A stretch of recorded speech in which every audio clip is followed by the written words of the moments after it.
Welcome back everyone, Roger that here with another video where I talk about old school rave and electronica songs. As some of you may know, I'm a vinyl reseller who buys records from DJs who are getting rid of their vinyl. So as I pile through the records, I'll pull out ones that I feel were either popular or made an impact, and I share them with you.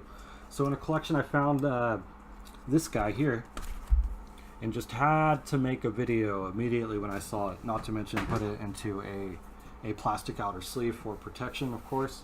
This is Joshua Ryan's Pistolwhip on its Fragrant number 11.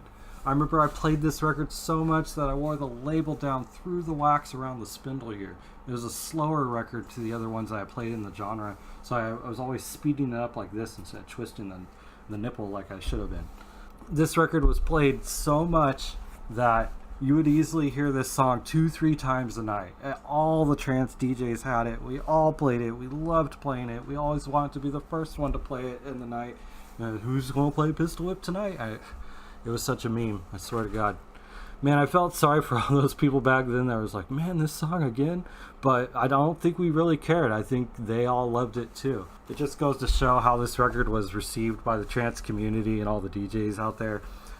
We all had it, we all loved playing it, and it was just that opening arpeggiator that just really just grabbed us, and it was just a sick record, just one of the kind, freaking iconic as hell.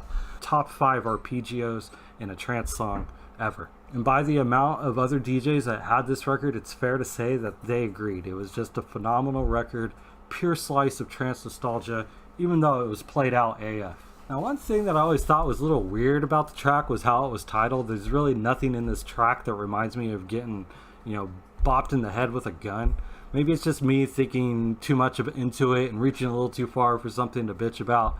But, maybe it was just an artsy name for going dizzy after getting knocked in the head, because that intro arp really did make my head spin the first time I heard it. But seriously though, Pistolwhip is a strange name, however it is a unique name.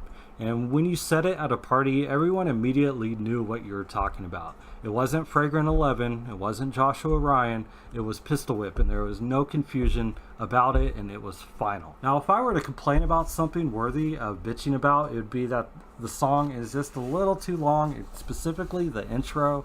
The song itself is over 9 minutes if you play it on 0. And Joshua Ryan could have easily knocked off 128 beats and it would have been totally fine. The record was so long that I would mix it in the section with the arpeggiator, I guess the first breakdown, I guess you could say, pass my bass on the chord progression and fade it over when it pitched up an octave. But yeah, it really was a long record, but it was a good record, and it just goes to like that era where we made everything really DJ friendly, and it speaks to that, because like the intro and the outro are just totally easy to mix. Nobody had any problem with mixing it, and that's why I think it sold so well and was so popular, because it was just easy to mix. Another complaint would be the track on the info side. Now, it's called Distance, and it's not that it's a bad song at all. In fact, it's a stellar song. It has great arpeggiators. It's kind of hard. It's not cheesy by any means, but it is a really great song. It's just a shame that Pistolwhip was on the other side and that Distance got no play.